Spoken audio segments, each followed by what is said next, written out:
The storm rolled in over the Pacific, gray and relentless.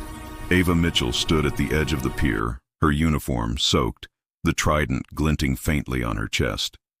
It had been 2 years since Bud S., but the echoes of instructors yelling still haunted her dreams. In the SEALs, you didn't rest.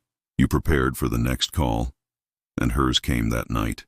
"Operation Iron Dagger," said Commander Vargas, sliding a classified folder across the table. "Covert transport ambushed off Somalia. We have 1 survivor, and he's got intel that can't fall into the wrong hands." Ava flipped through the photos, burned out vehicles, sandstorms, and 1 word scrawled in the corner: "Ghost line." The mission briefing room went silent. Vega leaned back, chewing gum. "Extraction or elimination?" "Both," Vargas said. "We bring him home, or no one does." Ava looked up. "When do we leave?" Vargas met her eyes. "Your wheel's up in 4 hours." She saluted sharply. "Understood, sir." That night, as the team prepped their gear, the hangar hummed like a living heart. Inside the Blackhawk, Ava checked her rifle again. Vega nudged her. "You always triple check?" "Only when I plan to come back," she said. The helicopter cut through the night, lightning flashing in the distance. Below them stretched endless desert. The pilot's voice crackled through the headset. "Target zone in visual, 30 seconds. Ava exhaled slowly. "Let's bring him home." They landed under cover of darkness. The sandstorm howled, masking their movement. Ava led point, goggles scanning for heat signatures. "Contact at 9 o'clock, she whispered.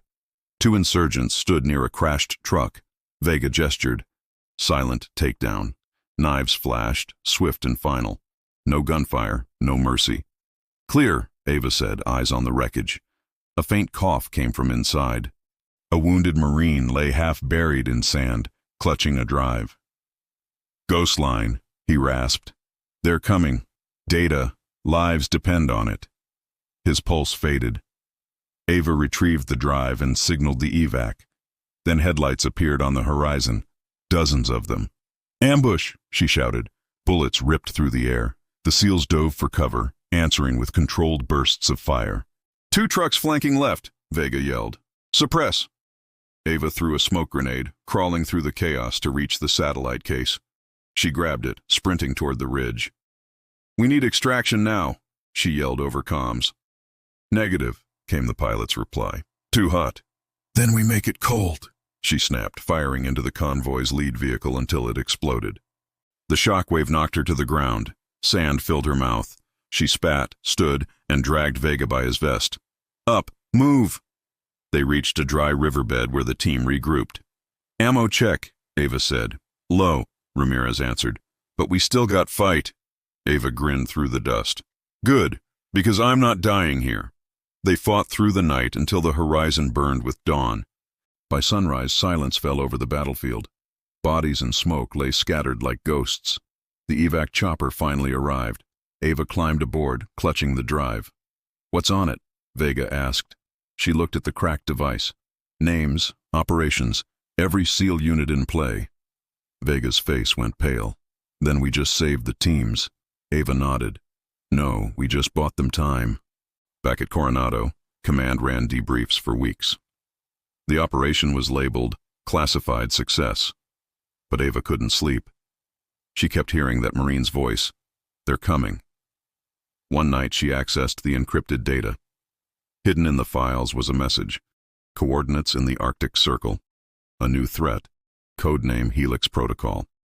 She reported it to Vargas. He said nothing. A week later, she received transfer orders. SEAL Task Force 9, Experimental Recon. Her new mission: verify the Helix coordinates and neutralize the unknown force. The Arctic winds hit like knives when their Osprey touched down. "Temperatures -30, Vega muttered. Ava adjusted her mask. "Then let's warm things up." They moved into the white abyss, unseen, unheard. Hours into the operation, their radar picked up movement. Not hostiles, a signal, human, but distorted. They followed it to an old Soviet bunker buried in ice. Inside, generators hummed faintly. "This isn't new tech," Ava said. "It's older, Cold War era." Ramirez wiped frost from a console. Ma'am, this thing's active. Lights flickered and the doors sealed behind them. A distorted voice echoed from hidden speakers. Welcome back, America. The bunker lit up with red alarms. Trap! Vega shouted. Explosions rocked the hallways. Ava grabbed the drive, sprinting through collapsing corridors. Move! Move!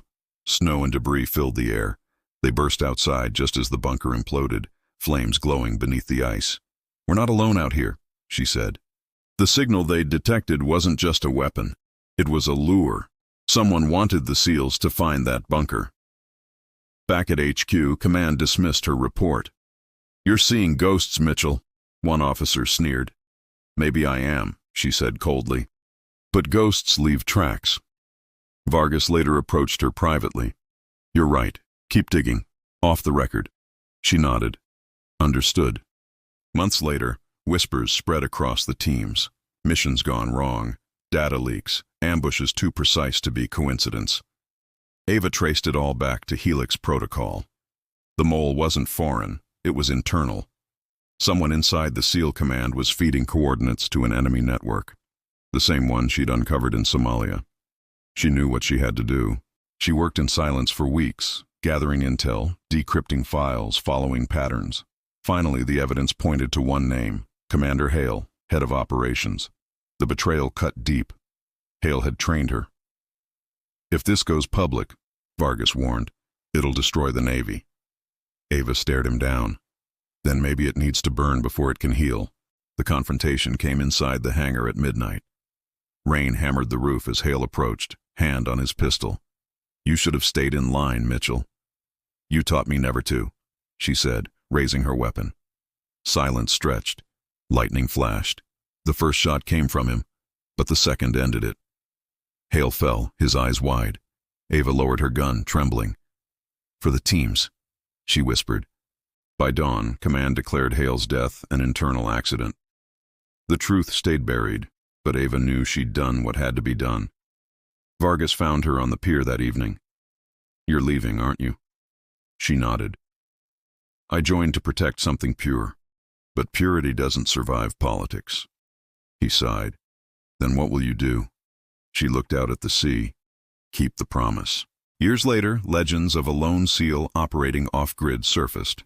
Missions with no insignia, no orders, only results. Locals called her the Phantom of Coronado. Some said she worked for the CIA, others said she hunted traitors. No one knew for sure.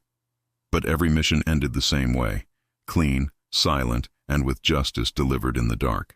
One night, under the same moon that had witnessed her first day of training, Ava returned to the base. The new recruits were jogging along the shore, shouting cadence into the wind. She watched them, the next generation. Vega appeared beside her, older now. Still haunting the beach, huh? She smiled faintly.